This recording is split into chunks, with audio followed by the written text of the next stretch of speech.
Hoy vamos a comenzar con el estudio de manera expositiva del Evangelio de Marcos, al cual titulamos el Evangelio de Acción. Al leer el primer versículo del capítulo 1 de Marcos, hubo una palabra que me llamó la atención. Se trata de la primer palabra que leemos, principio. Esto produjo que mi mente automáticamente fuera a Génesis 1:1, donde leemos: en el principio creó Dios los cielos y la tierra. Debería impactarnos, no como sorpresa, claro, que Dios no comienza dando pruebas de su existencia, ni da todas las razones por las cuales deberíamos creer que Él creó los cielos y la tierra. Él simplemente dice: en el principio creó Dios los cielos y la tierra. La creación no está abierta para el debate. Es un hecho, es un anuncio.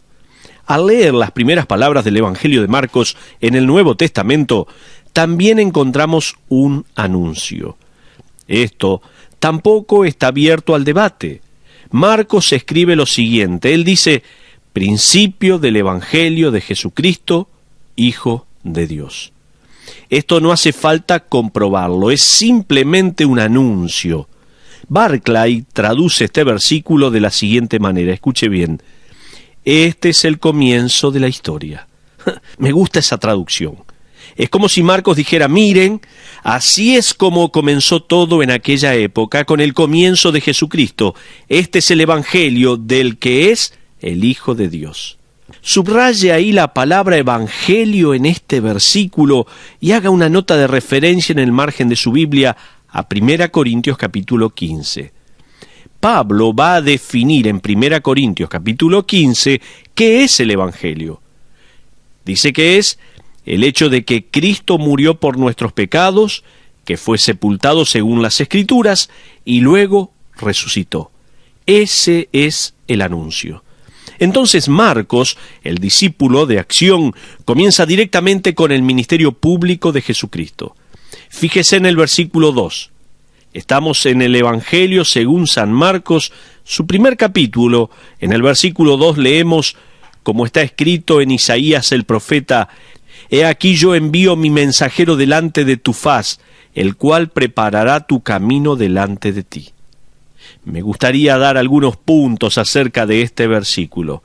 Vamos a comenzar con lo que parece una elección extraña de Jesús para escoger un mensajero. Hoy vamos a hablar de Juan el Bautista. Vamos a ver a Juan el Bautista, el mensajero enviado para preparar el camino a Jesucristo. Es realmente interesante ver que cuando Jesús decidió anunciar su nacimiento, Él no interrumpió una reunión en la sinagoga, no buscó al hombre más religioso del sistema rabínico, sino que por medio de ángeles dio el anuncio a unos pastores. Los pastores eran considerados impuros en el sistema rabínico. Los rabinos pensaban que como pastores no podían decirle a las ovejas: mastiquen un poco de pasto mientras voy a la sinagoga a adorar unas 5 horas. Por eso eran unos inmundos e impuros. Cuando Jesucristo anunció su nacimiento, acudió a alguien que era considerado impuro. Fue una elección realmente extraña. Ahora, Jesús está por anunciar su reino venidero. Busca a un heraldo para anunciar al mundo su ministerio. San Juan 1:29 dice: «He aquí el Cordero de Dios que quita el pecado del mundo». Una vez más, Jesús no acude al seminario local en Jerusalén, no busca al individuo más religioso que lee las Escrituras en la mañana del día sabático con blancas vestiduras, sino que Jesús escoge a una persona peculiar de la cual vamos a hablar y a estudiar en este programa. Este individuo era un hombre que probablemente tenía el pelo largo y una barba descuidada, un hombre que nada tenía que ver con el sistema religioso. Jesucristo dice: quiero que Él sea el que anuncie mi reino. Juan el Bautista da el anuncio. No se trata de la misma persona que Juan el apóstol, sino que se trata de un profeta del Antiguo Testamento. Fíjese lo que dice el versículo 3. Dice allí la palabra: voz del que clama en el desierto, preparad el camino del Señor, enderezad sus sendas. Fíjese en esa última frase similar en el versículo 2, dice, el cual preparará tu camino delante de ti. Pero me pregunto, ¿por qué se necesitaba una preparación? ¿Sabe? Habían pasado al menos unos 400 años entre los tiempos de Malaquías y el comienzo del Evangelio de Marcos. Ahora, Marcos fue el primer evangelio en ser escrito antes que Mateo. Si bien en la Biblia aparece después, estos 400 años entre Malaquías y Marcos son llamados los años de silencio porque Dios no habló durante todo ese tiempo. Hoy vamos a descubrir algunas cosas interesantes en cuanto a esos 400 años de silencio. Lo primero que quiero hacerle notar es la predicación y el bautismo de Juan el Bautista. Dios, después de 400 años de silencio, necesitaba a alguien que entrara en escena y despertara a todos. Juan el Bautista lo hizo. Él decía, escuchen, preparen el camino, enderecen sus caminos torcidos, arreglen sus vidas, decía Juan el Bautista. Fíjese nuevamente su predicación en la última parte del versículo 3. Dice, preparad el camino del Señor, enderezad sus sendas. Juan el Bautista era un hombre que debía entrar en escena y comenzar a ablandar los corazones de los que le escuchaban y que vivían sin Dios, si bien decían conocer a este Dios. Al estudiar esto, no podía dejar de pensar en lo siguiente. ¿Qué persona en su vida tuvo el rol de Juan el Bautista? ¿Hubo alguien que apareció en escena y comenzó a ablandar su corazón preparándolo de alguna manera para la semilla del Evangelio? Tal vez alguien que oró por usted o que le dijo algo o que lo dejó pensando. ¿Hubo alguien que preparó el camino para Cristo en su vida, le pregunto? Esto también me hizo pensar en una pregunta bastante desafiante. ¿He cumplido yo con ese rol? ¿Ha cumplido usted el rol de ser un Juan el Bautista para alguien, compartiendo y preparando su corazón? Ahora fíjese en el versículo 4, allí leemos, bautizaba Juan en el desierto y predicaba el bautismo de arrepentimiento para perdón de pecados. Este pasaje puede traerle algo de confusión. Necesitamos ir un poco más profundo para comprender bien todo esto. No podemos simplemente leer este versículo y decir, bueno, sabemos que el bautismo no es para perdón de pecados, sino que debemos aclarar bien de qué se trata todo esto. Tenga en cuenta, en primer lugar, que Juan es un profeta del Antiguo Testamento. Cuando él bautizaba, no lo hacía como lo hacemos nosotros en la iglesia. Él aún estaba en la dispensación y economía del Antiguo Testamento. Recién después de la cruz somos introducidos al nuevo pacto. Entonces, Juan, por decirlo así, está viviendo en tiempos del Antiguo Testamento. No se olvide de esto. Juan bautizaba gente y el versículo 4 nos dice que predicaba el bautismo de arrepentimiento. Este bautismo era la muestra exterior del arrepentimiento y el arrepentimiento era el cambio interior que resultaría en el perdón de pecados. Juan no estaba bautizando como bautizamos nosotros, sino que estaba haciendo lo que podríamos llamar un bautismo de prosélitos. Cuando un gentil decidía seguir a Dios con los judíos, tenía que hacer, por ejemplo, varias cosas. En primer lugar, si era hombre, debía circuncidarse para poder ser parte del pacto con Abraham. En segundo lugar, tenía que hacer un sacrificio. Y en tercer lugar, tenía que bautizarse, el bautismo que se les hacía a los prosélitos. Evidentemente, Juan estaba bautizando por inmersión, es decir, sumergía a las personas en el agua, tal como nos dice Marcos al relatar el bautismo de Cristo en el versículo 10. No estamos seguros si los profetas lo hacían de esa manera. El bautismo del Antiguo Testamento estaba muy asociado con el hecho de que uno comenzaba a seguir a Dios, que en la mente de las personas no podía haber bautismo sin arrepentimiento previo. Ahora, en el sentido que se le da a la palabra en el Nuevo Testamento, comprendemos que uno se bautiza como resultado del arrepentimiento. En el Antiguo Testamento parece que en un solo paso la gente no solo encontraba arrepentimiento, sino también el bautismo. Juan recibió a muchas personas que querían bautizarse. Sin embargo, lo más fascinante de los bautismos de prosélitos que llevaba a cabo Juan es que él apelaba a los judíos y no a los gentiles. Imagínese cuán humillante sería para un judío que le dijeran: escuche, necesita ser bautizado si quiere ser un temeroso de Dios. Ellos responderían: pero si yo ya soy temeroso de Dios. Es por esto que el mensaje de Juan era tan interesante.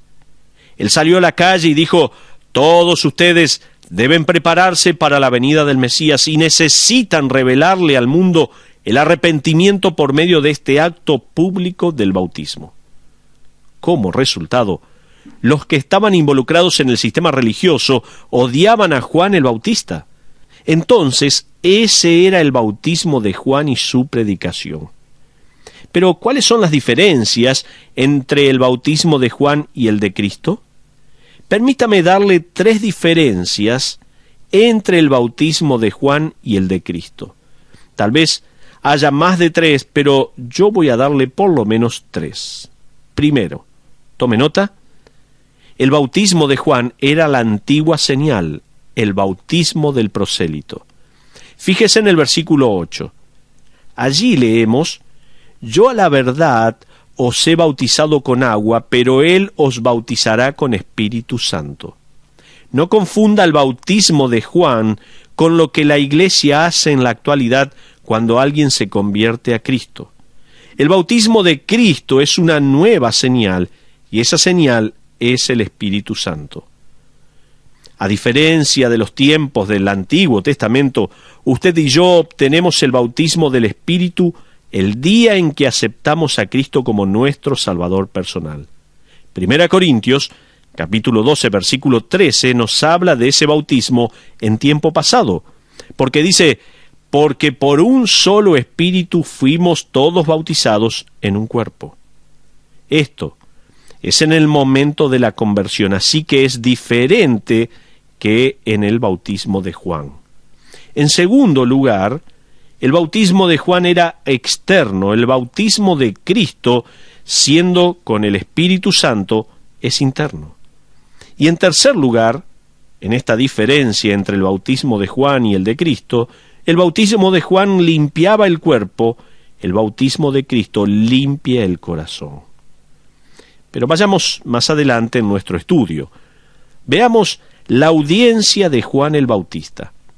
Ahora fíjese en la audiencia de Juan el Bautista, en el versículo 5, allí podemos leer de esta manera: y salían a él toda la provincia de Judea y todos los de Jerusalén, y eran bautizados por él en el río Jordán, confesando sus pecados.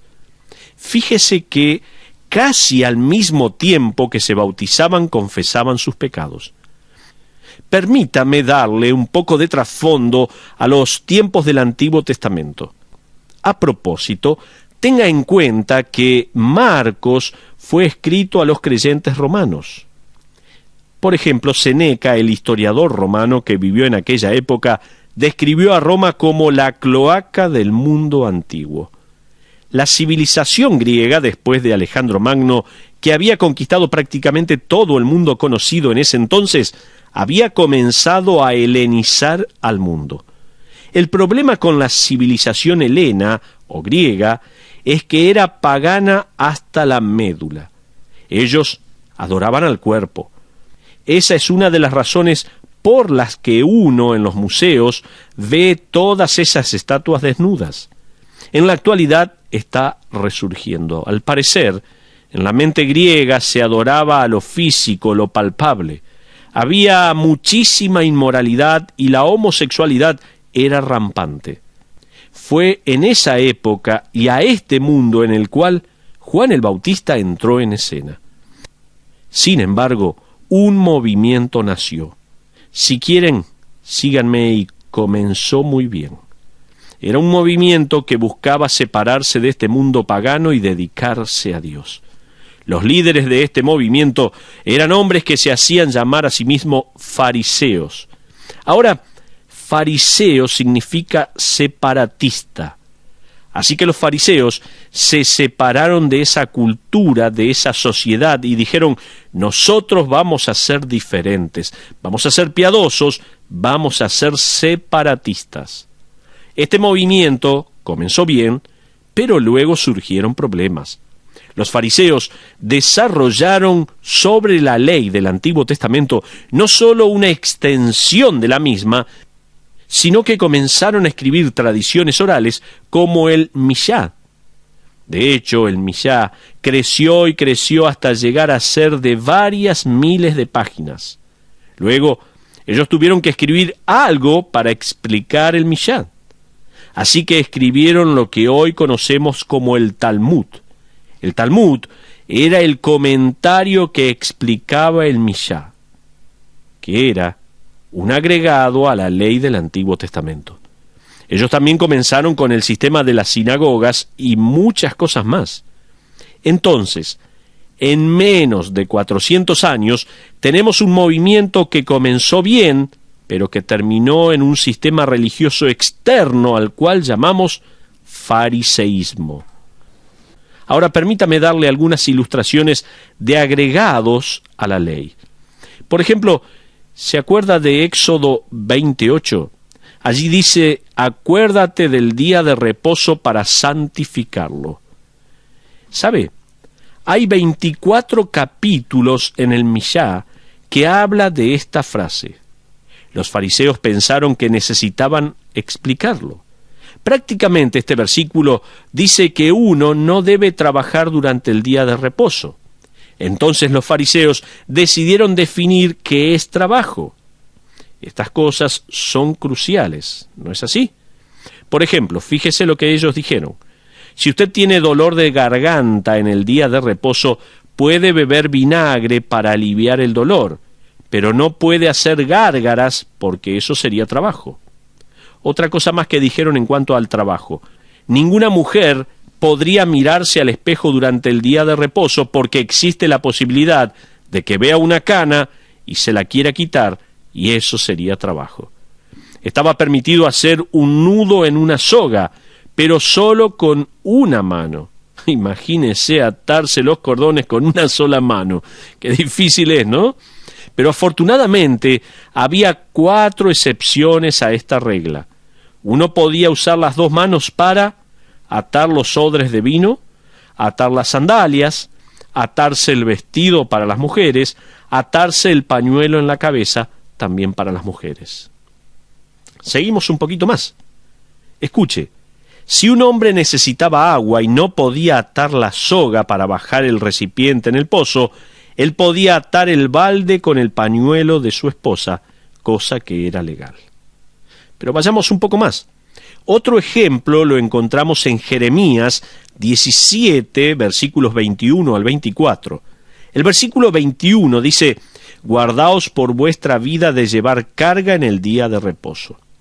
Ahora, esto es bien simple, ¿no es cierto? Sin embargo, los fariseos tenían que definir qué era una carga. Por ejemplo, dijeron: al comer, la porción a llevarse a la boca no podía pesar más que un higo seco. Al beber, solo se podía beber el equivalente a un trago de leche a la vez. ¿Sabe? El Talmud trataba varios temas como la definición de carga, en la que se hablaba de si una mujer podía utilizar un prendedor, un hombre podía ponerse su pierna de palo, o si alguien podía usar cualquier tipo de prótesis durante el día de reposo. Todas estas adicciones eran para ellos tan importantes como la ley del Antiguo Testamento. Imagínese esto. En cuanto a un viaje, durante el día de reposo solo se podía avanzar cierta distancia. Los fariseos decían que el viaje en un día de reposo se debía limitar a los 1000 metros desde la casa de uno. O sea, en otras palabras, uno solo podía caminar 1000 metros desde su hogar. Si uno caminaba 1001 metros, pasaba a ser inmundo. Imagínese. Entonces, a causa de esto, comenzaron a tener ideas increíbles. Por ejemplo, le comento, si uno ataba una cuerda el viernes por la noche hasta el otro lado de la calle, el área cubierta por la cuerda pasaba a ser su casa. O sea, si uno ataba una cuerda de una manija de su casa hasta la manija de la casa de la esquina, toda esa distancia no se contaría y usted podría caminar 1000 metros contando desde la casa de su vecino. Estas cosas eran muy importantes para ellos. No nos olvidemos de esto. Y es en este clima que Juan el Bautista aparece y comienza a preparar el camino del Señor. Él dice, escuchen ustedes, están equivocados. Estas cosas no son lo más importante.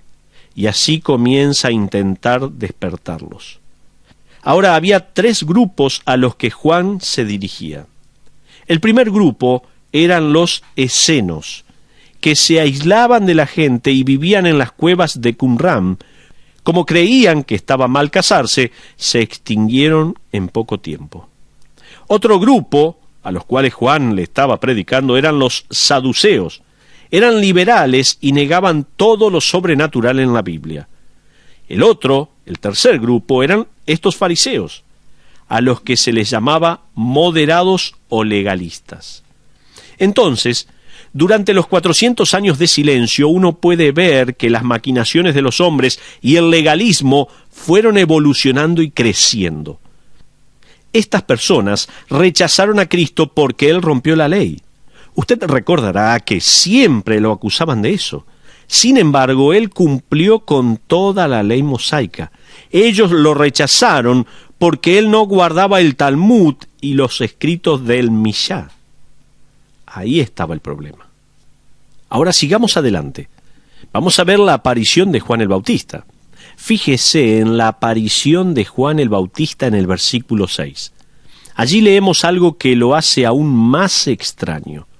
Dice la Biblia, y Juan estaba vestido de pelo de camello y tenía un cinto de cuero alrededor de sus lomos y comía langostas y miel silvestre.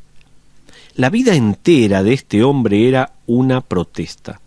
Todo lo que hacía y su aspecto también. Yo me imagino que se parecería a Elías. En Segunda de Reyes 1:8 leemos que Elías era un hombre peludo. A veces me pongo a imaginar a Juan el Bautista.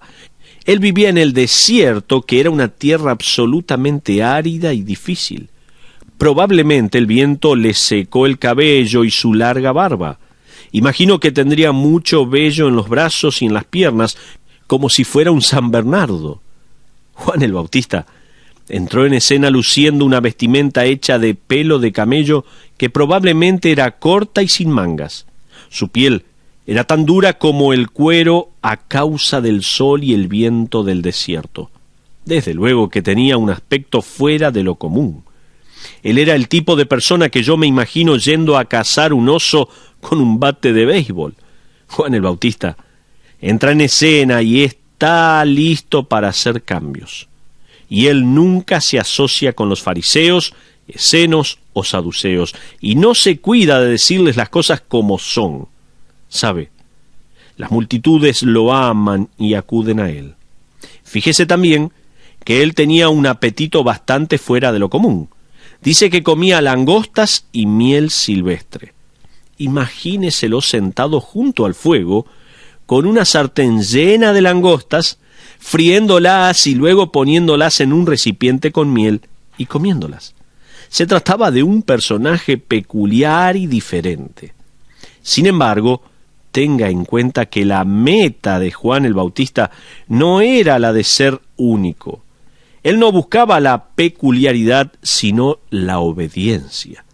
Su vida no estaba determinada a ser un hombre extraño, sino que él estaba haciendo lo que quería para la causa y gloria de Cristo. Su meta era obedecer.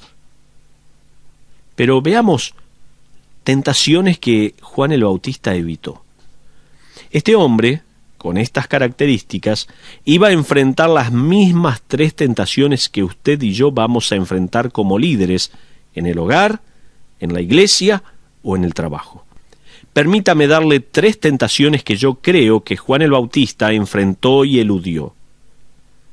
La primera, siga tomando nota por favor, fue la tentación de enfatizar la importancia personal.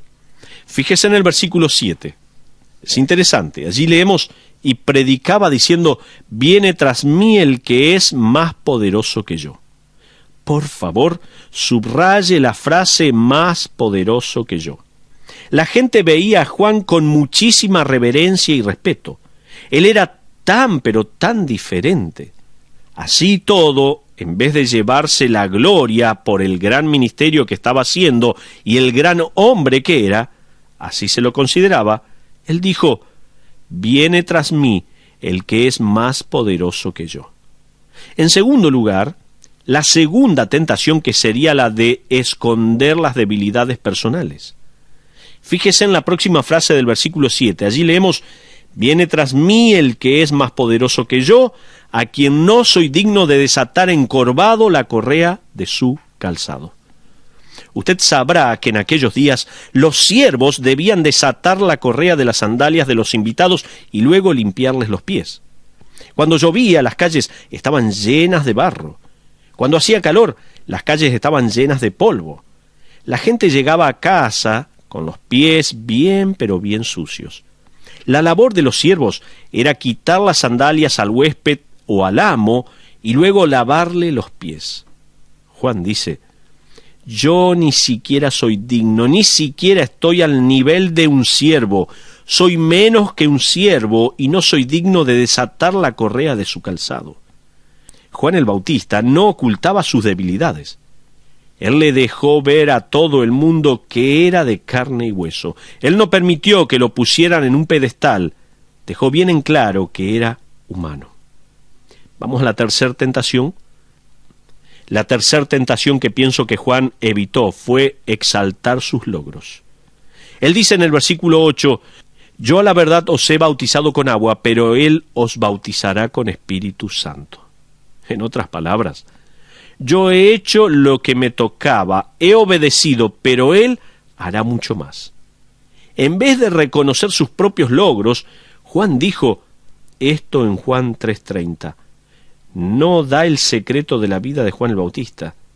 En vez de reconocer sus propios logros, Juan dijo esto en San Juan 3:30 y nos da el secreto de la vida de Juan el Bautista. Él dice, es necesario que él crezca, pero que yo mengüe.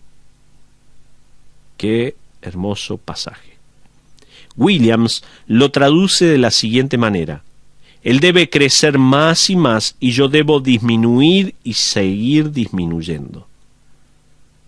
Leí una historia acerca de Moody, de una ocasión en la que él invitó a un grupo grande de pastores europeos a una conferencia en Boston, Massachusetts. Evidentemente, en Europa se acostumbraba, al ir a un lugar público, dejar los zapatos afuera. Por la noche los sirvientes pasarían por el pasillo, lustrarían los zapatos y los dejarían en su lugar. En la primera noche de la conferencia, muy tarde, Moody pasó caminando por el pasillo donde estaban los dormitorios y vio todos los pares de zapatos junto a cada puerta. En ese momento, se dio cuenta que estos hombres no sabían que en Estados Unidos esa costumbre no existía y que no había sirvientes para lustrar los zapatos. En vez de avergonzarlos, él fue a buscar a algunos pastores norteamericanos, les contó la historia y los invitó a que lo ayudaran. Todos los pastores le dieron excusas piadosas. Así que Moody regresó solo y se puso a lustrar todos los zapatos del pasillo. Esta historia jamás se hubiera sabido de no ser porque alguien llegó al pasillo y vio a Moody lustrando zapatos. Esta persona se sentó junto a él y se puso a ayudarlo. Luego, otros se sumaron. Se trataba de pastores y líderes que estaban dispuestos a vivir como seres humanos normales.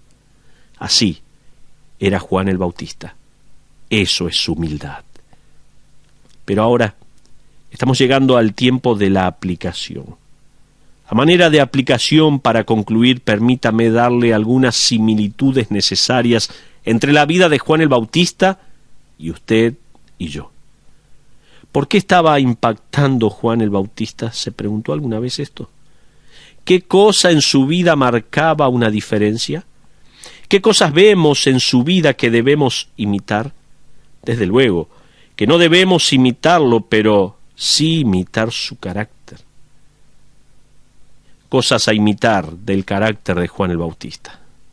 Permítame, en el nombre del Señor, darle 3 aspectos del carácter de Juan el Bautista que debemos imitar.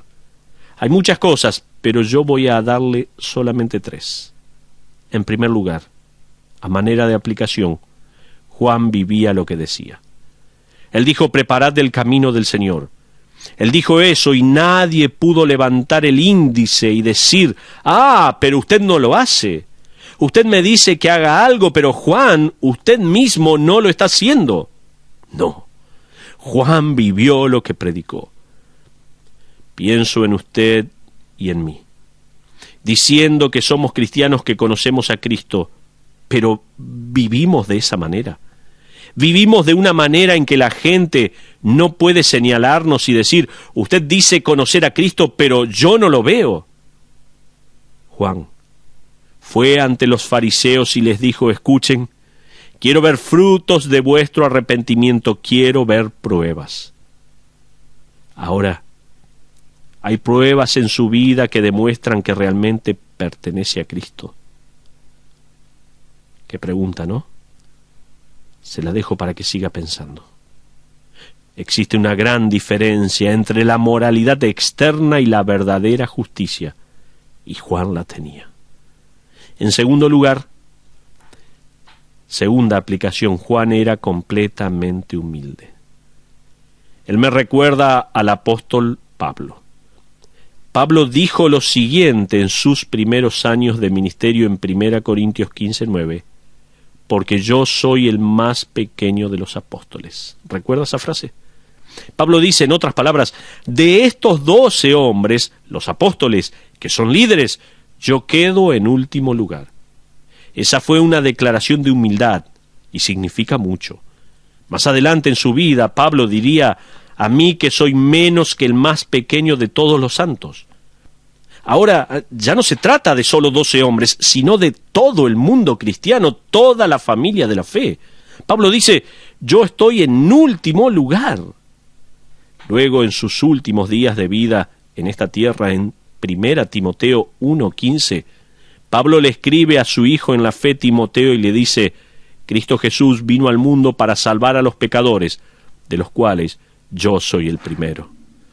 Me pregunto si en mi vida tengo esa misma progresión. Si puedo mirar a mi congregación y decir: sí, entre todos estos hermanos, yo estoy último. Ahora, pienso yo que de toda la familia de la fe en el mundo entero, ¿soy el último? ¿Pienso que soy el más pecador de todos? ¿El primero? ¿Tenemos ese pensamiento? Entonces, a manera de aplicación, estoy mostrándole algunos aspectos del carácter de Juan que también tienen que ser en nuestro carácter. En primer lugar, él vivía lo que decía. En segundo lugar, tenía humildad. En tercer lugar, Juan el Bautista guió a otros a Cristo. Hace ya algunos años, cuando uno quería hacer una llamada de larga distancia, llamaba a la operadora, quien le decía: por favor, espere un momento que lo conecto. El ministerio de Juan el Bautista era el de conectar a personas con el Cordero de Dios. Cuando la operadora lo comunicaba con alguien, lo conectaba y desaparecía de escena. No se quedaba escuchando, se desconectaba. En su vida y en la mía, si queremos realmente hacer un impacto, necesitamos ser el nexo entre las personas que no conocen a Cristo y aquel Cordero de Dios que quita el pecado del mundo. Y al hacerlo debemos dar un paso hacia atrás, porque Jesús tiene el rol principal. Charles Spurgeon, uno de los grandes predicadores del siglo XX, era un hombre brillante, pero muy humilde. De hecho, cuando estaba en su lecho de muerte, muchos de sus compañeros de ministerio estaban junto a él, y él les dijo: cuanto más viejo me pongo, más simple se hace mi teología. En este momento es así de simple. Jesús me ama. Estoy tan contento que hubo un Juan el Bautista en mi vida. Estoy tan feliz de que Jesucristo me dio la oportunidad de ser un Juan el Bautista para otros. No obstante, puedo fallar si no dirijo a las personas a Cristo, si no vivo humildemente, si no dirijo la atención de otros al que es más grande que yo. Le pregunto, ¿es usted salvo? ¿Ha aceptado el mensaje de arrepentimiento y le ha entregado su vida al Cordero de Dios que quiere quitar el pecado de su vida? Si todavía no lo hizo, este es el momento. Cristo murió en la cruz del Calvario por nuestros pecados. Él fue muerto allí en la cruz cargando cada uno de nuestros pecados. Dice la Biblia que murió, que fue sepultado, pero que al tercer día resucitó para nuestra justificación. Así que, si usted todavía no recibió ese regalo de Dios, este es el momento para hacerlo. Dios está allí esperando que usted le reciba. Dios está rogando a través de aquellos predicadores que usted se reconcilie con Dios. Hágalo. ¿Cómo? Orando a Dios, pidiéndole perdón por sus pecados, con sus simples palabras. Allí donde usted se encuentra, Dios lo está escuchando. Pídale perdón por sus pecados. Dígale que reconoce que Cristo murió por usted, que le pide perdón por sus pecados y que lo acepta en su corazón como único y suficiente Salvador. Y Dios dice que nos da el perdón de nuestros pecados y la vida eterna. Si hizo esta decisión, nos gustaría saber de usted. Por favor, escríbanos un correo para contarnos su experiencia, porque queremos seguir ayudándole en su vida espiritual. Gracias por su atención.